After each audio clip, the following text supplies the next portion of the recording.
En esta ocasión nos acompaña vía online don Sergio Altuna Galán, investigador principal del programa sobre extremismo de la Universidad George Washington.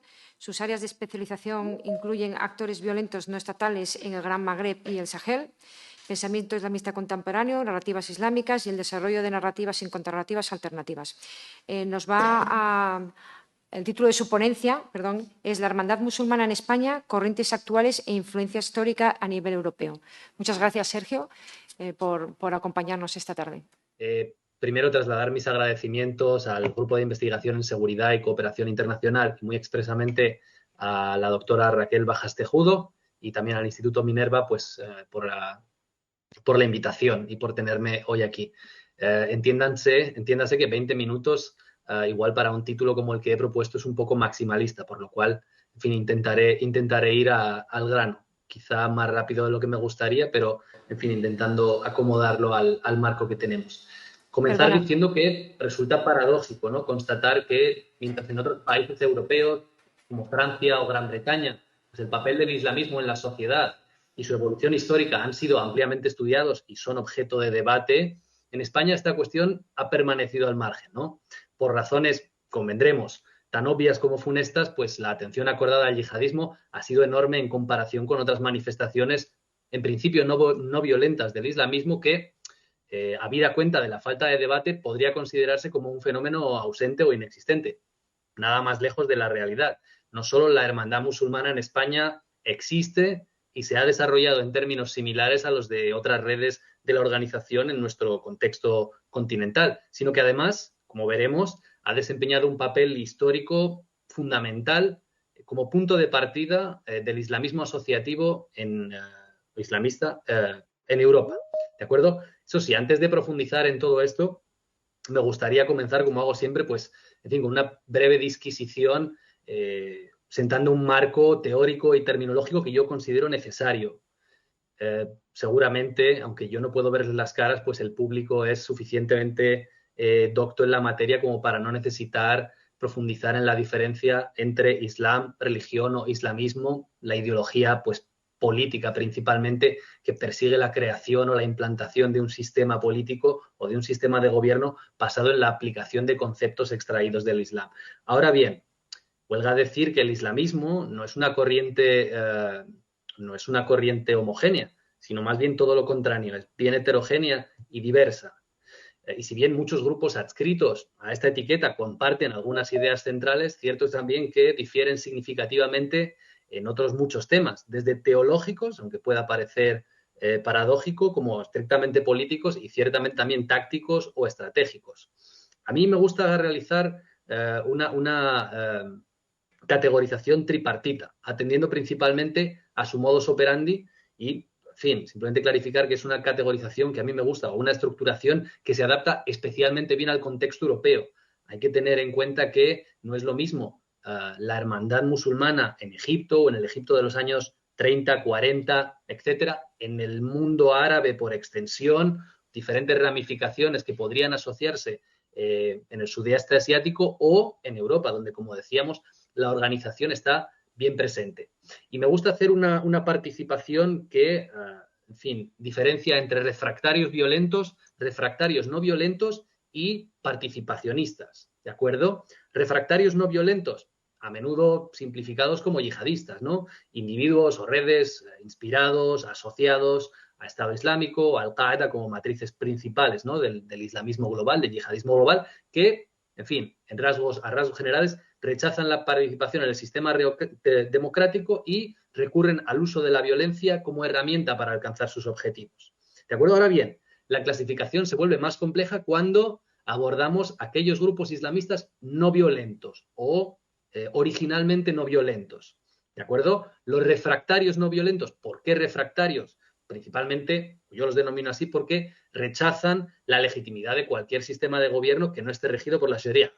Por lo cual, aunque no justifican, al menos abiertamente, el uso de la violencia, no participan de estos regímenes. Podemos, en fin, sin entrar a especificar, englobar bajo esta lista pues a salafistas de todo Qut, ¿de acuerdo? Y finalmente, el grupo, en mi opinión, como estudioso más interesante y el que nos trae a esta mesa hoy, los participacionistas, ¿no? Como se entiende de su nombre, que, en fin, aquella corriente del islamismo que defiende la interacción con la sociedad en general, tanto a niveles micro, ¿no? Digamos, a través de activismo de base, como evidentemente a niveles macro, como bien se define o se infiere por su nombre, mejor dicho, a través de la participación en la vida pública y en el proceso democrático. Estamos hablando aquí de un numeroso grupo, pero bueno, principalmente pues vamos a centrarnos en la hermandad musulmana. Ahora bien, podríamos englobar aquí hasta el AKP de Erdogan en Turquía, Jamaat el-Islami en el sur de Asia, etcétera, etcétera, ¿no? Profundizando más en la materia, comenzar diciendo que las redes naturalmente relacionadas o simplemente influenciadas por la hermandad musulmana y otros grupos participacionistas tienen presencia por toda Europa. Ahora bien, no lo hacen bajo unas siglas reconocibles o reconocidas. Y España, evidentemente, no es una excepción. Ahora bien, uno de los retos más complejos a la hora de estudiar la hermandad musulmana en Occidente reside inicialmente en identificar qué organizaciones e individuos tienen vínculos o individuales o más o menos directos con el movimiento, ¿de acuerdo? Un movimiento globalista. Y esto, en fin, presenta varios retos. Primero, desenredar una maraña de redes que pueden resultar ciertamente complejas, aunque se adscriban a una ideología reconocible, ¿no? Como decíamos, pues la hermandad carece de una estructura oficial. Además, aquellos individuos y organizaciones señalados como miembros suelen negar sus lazos y, en última instancia, en fin, de alguna manera revolverse o reaccionar, llegando incluso en no pocas ocasiones a la justicia, principalmente por las consecuencias que esto puede tener sobre su militancia a nivel político, ¿de acuerdo?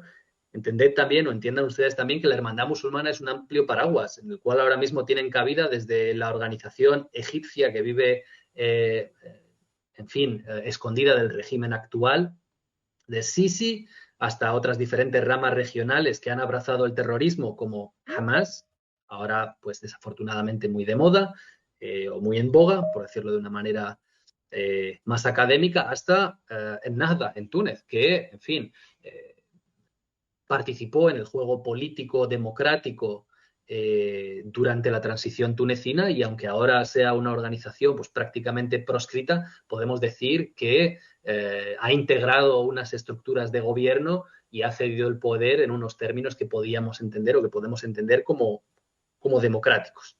A mí principalmente me gusta diferenciar entre tres realidades, y me refiero de nuevo a Occidente, que presenta la realidad musulmana. Realidades bien diferenciadas, pero estrechamente interconectadas. En primer lugar, el núcleo de la hermandad o los miembros que pertenecen al núcleo, ¿no? Que son redes y conexiones mantenidas en secreto por miembros principalmente establecidos en Occidente en la segunda mitad del siglo pasado y que se encargan de la configuración y de las dinámicas internas y de organizar la estructura del movimiento en sus respectivos países, ¿de acuerdo? En segundo lugar, los vástagos de la hermandad, que son aquellas organizaciones, asociaciones e iniciativas dedicadas a un amplio abanico de actividades sociales, de prestación de servicios, etcétera, etcétera, que desarrollan algunos miembros del núcleo, pero que no se identifican públicamente como parte de la hermandad ni como parte de su estructura. Sin embargo, contribuyen a desarrollar pues, la agenda del movimiento.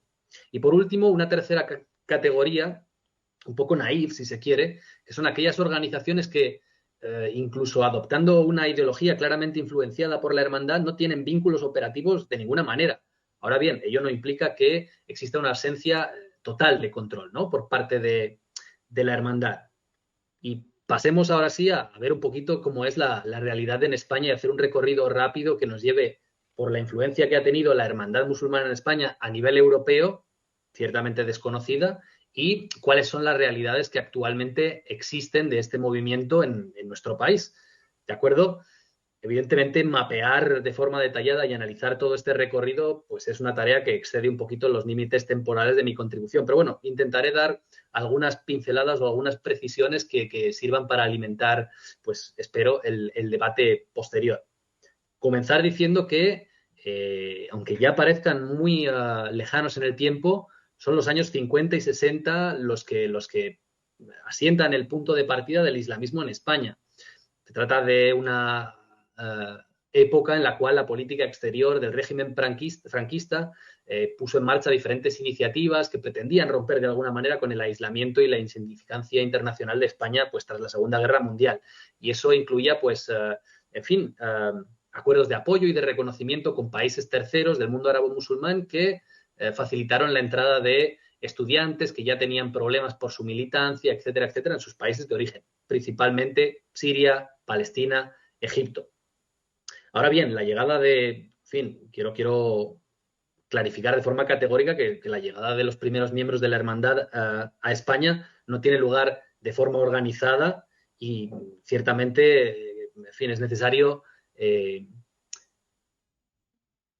descartar que los esfuerzos iniciales de estructuración, primero estudiantil, luego organizativa, de estos primeros miembros de esta comunidad incipiente islamista, hay que descartar que formase parte de un complot concertado y siniestro para islamizar Occidente. Este tipo de tendencias, este tipo de asunciones en academia deberían estar totalmente perseguidas.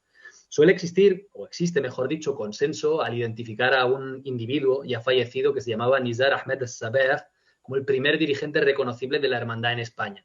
No me detendré sobre su figura, pero bueno, simplemente mencionar que fue el encargado, sirio de origen, por cierto, he olvidado decir, fue el encargado de fundar la primera entidad islámica a nivel nacional, ¿no? La Unión de Estudiantes Musulmanes en España, a la cual siguió una estructura ya más reconocible, que es la Asociación Musulmana de España, más conocida como la AME, y a la cual yo considero pues la piedra angular de la que posteriormente surgieron muchas entidades relacionadas con la hermandad.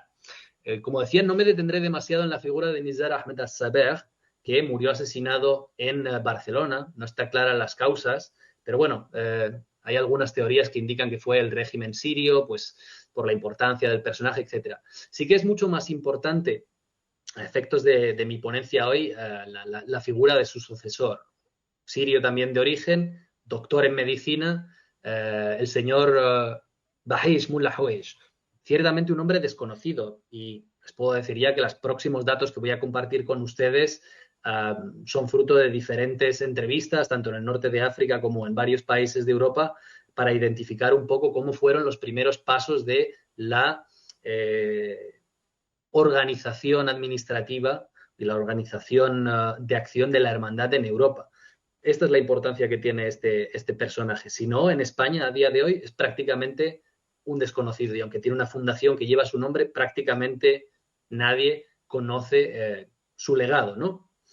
El doctor Mullah Haweish formó parte del núcleo más selecto de la hermandad en Europa, ¿no? Del núcleo, como mencionábamos anteriormente. Si se quiere, en román paladino, por decirlo de alguna manera, un pata negra de la hermandad musulmana, alguien con muchos contactos, alguien ciertamente formado. No penséis en ningún momento en un militante sobre el terreno, en alguien que ha empuñado un arma o en alguien que estaría dispuesto a hacerlo. Nada más lejos de la realidad. Estamos hablando de un doctor en medicina, estamos hablando con una persona con contactos diplomáticos, con contactos económicos, capaz de asentar redes financieras de financiación de iniciativas islamistas entre el Golfo y Europa. En fin, señor Mullah Haweish, que formaba parte de este reducido pero fundamental grupo para el correcto funcionamiento de la maquinaria, fue uno de los fundadores del Centro Islámico en España, del cual hablaremos brevemente un poco más adelante, ¿no? Una organización clave de la hermandad en España. Pero no es tanto su actividad en España, en el plano nacional, por decirlo de alguna manera, como en el internacional, lo que realmente nos da una medida de la altura de esta persona, ¿no? Y de su impacto. Fue secretario general del Consejo Continental Europeo de Mezquitas, fue miembro del Consejo Islámico Mundial de Mezquitas de la Liga Islámica Mundial y fue representante de la UAMI, la Asamblea Mundial de la Juventud Musulmana Europea, una organización saudita que, antes de partir peras, digamos, con la hermandad, pues incluía en su estructura de islamización de comunidades juveniles un buen número de hermanos musulmanes de bastante peso, de hermanos. A finales de los 60, los diferentes grupos aislados de la hermandad en todo el continente comienzan a interactuar cada vez más entre sí. Todos de alguna manera llegan a sus diferentes países de destino, como ocurre en España, de manera casi aleatoria, ¿no? Y empiezan a establecer redes formales e informales que comienzan a extenderse por Europa. Y España, como les decía, no fue una excepción. De hecho, gracias a esta comunidad de individuos que llegaron en los 50 y en los 60, se puede de alguna manera afirmar que Madrid y Granada, ya a principios de los 80, son dos enclaves muy significativos del islamismo en Europa. También, pues debido de alguna manera a la inacción o al desconocimiento de nuestras autoridades en aquella época. Buena parte de estos primeros activistas, como decíamos, se habían exiliado de sus diferentes países de origen, ¿de acuerdo? Llega un momento en los 80 que, convencidos de que el futuro en el mundo árabe no cambiaría pronto, pues llegan al convencimiento de que ha llegado el momento de aceptar la realidad, ¿no? De reformular la estrategia, de llegar de parar, o digámoslo de otra manera, alterar su militancia o detener o pausar o reducir su militancia respecto a sus países de origen y reformular la estrategia para establecer las bases del Islam y de la dawa o la predicación en Europa, ¿de acuerdo? De tener mayor impacto en las comunidades musulmanas, de conseguir tener lo que ahora pues se dice un poco en inglés leverage, ¿no? De tener impacto, de tener influencia en las instancias políticas, en la toma de decisiones. Ahora bien, a menudo se toma la fecha de la creación de la FIOE, ¿no? Que ahora ya no se llama FIOE, se llama Unión de Musulmanes Europeos, pero bueno, se conoce generalmente como FIOE, la Federación de Organizaciones Islámicas en Europa. Suele tomarse la fecha de la creación de la FIOE en 1989 como el punto de partida del islamismo asociativo de la hermandad musulmana en Europa. Ahora bien, yo puedo afirmarles, y pueden leer al respecto algún documento que yo he publicado, que fue un evento anterior el que supuso el comienzo de todo. Y todas las pruebas apuntan a una conferencia o la Conferencia de Madrid de 1984, que es donde gracias a la actividad de varios islamistas españoles, pero principalmente del señor Mullah Hawes, donde se sientan las bases para el establecimiento, 5 años más tarde, en el 89, de la FIOE. De hecho, la Conferencia de Madrid no fue un evento menor. Fue el momento en el que la hermandad comenzó a desarrollar una estrategia orientada a ampliar su área de influencia en Europa. De hecho, un texto interno de la propia FIOE, al cual yo tuve acceso en su momento, deja pocas dudas. Madrid, y cito textualmente, traducido del árabe evidentemente, Madrid significó el punto de partida para la constitución de una obra islámica europea que partía de la idea de sedimentar la presencia islámica. El momento en el que el discurso interno comenzó a cambiar para adaptarse a las peculiaridades europeas. Es decir, la Conferencia de Madrid, que evidentemente no tenemos ahora tiempo de explicarlo, pero por el contexto general pudo organizarse aquí, no solo porque existían activistas de importancia, sino porque existían redes y porque seguramente no existiría un elevado nivel de persecución o de atención al evento, por eso por lo cual pues acaba organizándose en Madrid. Y ciertamente constituye el punto de inflexión a partir del cual, sin dejar de lado evidentemente las respectivas causas que cada hermano o grupos de hermanos pudieran tener en sus países de origen, el momento o el punto de inflexión a partir del cual recalibran sus objetivos y reorganizan sus prioridades para poner Europa en el centro de sus esfuerzos. Es decir, diciéndolo, válgame la redundancia, de una manera más directa, la Conferencia de Madrid marca el nacimiento de la presencia organizada de la hermandad musulmana en Europa. ¿De acuerdo? Más allá de las bases ideológicas que también sentó el doctor Mullah Hawes, la diplomacia exterior y los canales de financiación de la hermandad musulmana en Europa también nacen en Madrid. Es decir, el puente aéreo que existía en los años 80, finales de los 70, finales de los 80, entre Madrid y los diferentes países del Golfo, fue fundamental, porque tengámoslo en cuenta, aunque hayan conseguido establecerse como los principales portavoces de sus respectivas comunidades a nivel nacional, la hermandad musulmana obtiene el impacto que obtiene no por su ideología, que por lo general se oculta a los creyentes, ¿no? Al creyente labda, sino por la financiación que ha obtenido a lo largo de años y años y años de diferentes países del Golfo que han ido, en fin, los principales actores han ido variando, empezando por Kuwait, pasando por Arabia Saudí y los últimos años, evidentemente, Qatar ha llevado la voz cantante. De todas maneras, aunque la hermandad musulmana en España no ha continuado disfrutando de la relevancia a nivel europeo que estos acontecimientos que describo podrían sugerir, sí merece la pena destacar brevemente algunos aspectos de su naturaleza y su evolución hasta nuestros días, ¿no? Digamos desde los 90 hasta nuestros días. Y es que, como decía, la hermandad musulmana no es un ente granítico, ¿no? En la actualidad, la hermandad musulmana en España está muy lejos de ser un ente homogéneo. De hecho, sus corrientes y sus ramas sirven además para ejemplificar la variedad de enfoques que existen, ¿no?, por quienes se encuentran en su órbita ideológica en el viejo continente. Tenemos a finales de los 80, retomando un poco el contexto histórico que había dejado apartado, los hermanos o los principales hermanos, en su mayoría levantinos, es decir, Siria, Líbano, Palestina, ¿de acuerdo?, abren o crean el Centro Islámico en España. Empiezan a abrir sucursales: Barcelona, Granada, Córdoba, Sevilla, Málaga, Valencia, mucha financiación, muchas iniciativas. Ahora bien, su influencia en estas ciudades acaba decreciendo paulatinamente, ya que el centro priorizaba la Comunidad Valenciana. En aquel momento, ya estamos hablando de los 90, pues un centro muy importante de recepción de inmigración de origen árabo-musulmana, principalmente magrebí. De hecho, en Valencia, y más concretamente en torno a la Gran Mezquita de Valencia, financiada por Kuwait, se fragua, digamos, una relación de conveniencia y especialmente interesante, que da, de alguna manera, o que permite el nacimiento de dos de las principales, es decir, esta primera de sirios, principalmente sirios levantinos, hasta Egipto, egipcios, sirios, palestinos, etcétera, etcétera, organizados en torno al centro islámico en España, y un nuevo grupo de militantes islamistas magrebíes exiliados que terminó estableciéndose en la ciudad. Ya desde un inicio los perfiles de ambos eran muy fácilmente diferenciables, ¿no? Los miembros del Centro Islámico en España tenían contactos, infraestructura, en fin, mientras que los militantes magrebíes, en su mayoría tunecinos y marroquíes, eran más jóvenes, más dinámicos y centraban sus esfuerzos en las actividades, digamos, de base, en las actividades comunitarias. Después de una batalla interna, digamos, por el control de la mezquita, acaban separándose en 2005 y dan resultado de alguna manera una primera partición que tenemos ahora mismo en España.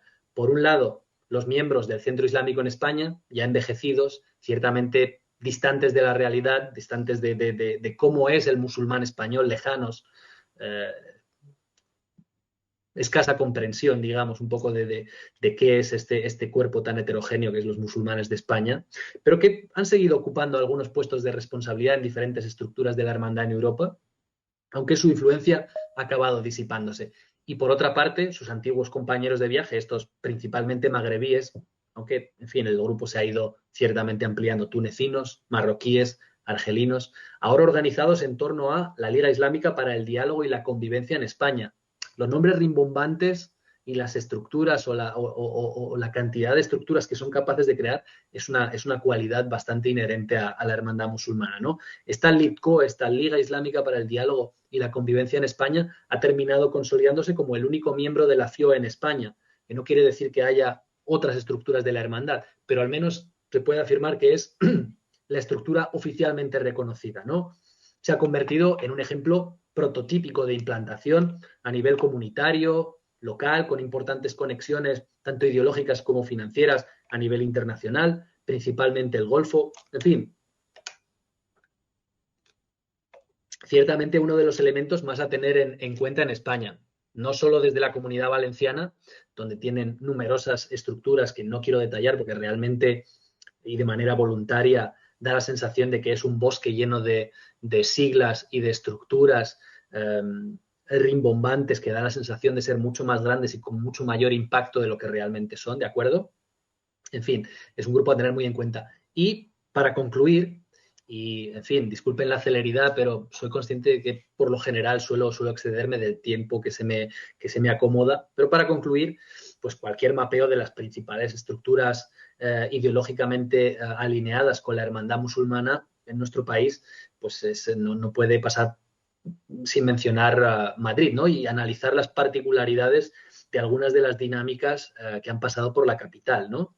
Sin entrar en detalles, puesto que sería, en fin, explicar la institucionalización del Islam en España sería complejo, ¿no? Y el papel que jugaron las diferentes ramas de la hermandad. Pero bueno, descrito de forma sucinta, un grupo mayoritariamente sirio de islamistas, liderados por el difunto Riayat Tatari y con vínculos con Issam el-Attar, el líder supremo de la hermandad siria, el segundo, el tercero, ahora mismo me bailan los datos, diría que el tercer líder supremo de la hermandad siria, asentado en Aachen, en Aquisgrán, Alemania, ¿de acuerdo? Acabó desarrollando una amplia estructura de centros organizados en torno a UCIDE en la década de los 90. Así, UCIDE consigue establecerse como la principal federación, ¿no?, en cuanto a número de mezquitas y mayor componente, o el único, o principal componente, no el único, mejor dicho, el principal componente de la CIE, de la Comisión Islámica de España, por lo cual, principal voz de la comunidad musulmana frente al gobierno, frente a nuestras instituciones. Dos particularidades muy rápidamente de esta rama dirigida por individuos de origen principalmente sirio desde la Mezquita Central de Madrid. Primero de todo, la ausencia total de transparencia respecto de su ideología y de su filiación, de acuerdo, como representantes oficiales de la comunidad musulmana de España. Además, en fin, es necesario mencionar que el Estado ha demostrado pues, una absoluta falta de interés a la hora de facilitar la transición hacia una institución más democrática, por lo cual UCIDE siempre ha sido el presidente, o en fin, el presidente de UCIDE siempre ha sido el presidente de la CIE. Lo fue Riait Tatari a lo largo de casi 30 años, o 30, 31 años, no recuerdo exactamente, y lo es su sucesor. Ahora bien, la peculiaridad más preocupante, ¿de acuerdo? Y con esto terminaré, de esta rama, pues la más institucionalizada, la más cercana al poder, la más politizada, si se quiere, de la hermandad musulmana en España, es la implicación en actividades terroristas de un número nada despreciable de individuos, en ocasiones incluso miembros clave de su estructura, ¿no? Algo ciertamente excepcional en el contexto europeo, donde la hermandad musulmana pues no ha dado signos de querer participar en ninguna actividad de violencia. Podemos mencionar dos casos, ¿de acuerdo?, en torno a esta mezquita, la mezquita Abu Bakr en Madrid, a las estructuras de la CIE, de UCIDE. En primer lugar, la red conocida como Abu Dahdah, ¿no?, formado en los años 90, seguramente conocida por todos, alrededor de un núcleo formado por miembros de la hermandad siria, que acabó convirtiéndose en una de las redes más sofisticadas de Al-Qaeda en Europa, ¿no? Quizá este sea el ejemplo más conocido de esta dinámica, ¿no? El número interesante de miembros que se organizaban en torno a las estructuras del Islam oficial en España y que participaron en la financiación pues de Al-Qaeda, ¿no?, de quien era y fue durante tanto tiempo el único o el principal exponente del yihadismo global. Pero bueno, este no es el único caso en el que la más alta pues, representación institucional del Islam en España se ha visto envuelta en una investigación de terrorismo. Recientemente tenemos la operación Muamor, ¿no?, en la cual, de nuevo, en 2019, miembros clave de la Comisión Islámica de España, incluido su presidente, fueron acusados de pertenencia a organización criminal, colaboración con organización terrorista, financiación del terrorismo, en fin, un buen número de delitos. Esta operación, que por cierto todavía está pendiente de juicio, pues tiene encausados a numerosos, entre ellos el presidente, numerosos miembros ejecutivos, numerosos cuadros de la Comisión Islámica de España, ¿no?, de la comisión conformada por aquellos representantes de nuestros musulmanes, de los musulmanes españoles. En fin, creo que estas tres dinámicas ejemplifican bien la variedad, la heterogeneidad de realidades que el movimiento en Europa y particularmente en España pues significan, y espero que no haberle robado demasiado tiempo y que mi ponencia haya servido para esclarecer, siquiera brevemente, un poco el entramado tan complejo que estas redes suponen. Pues muchas gracias. Y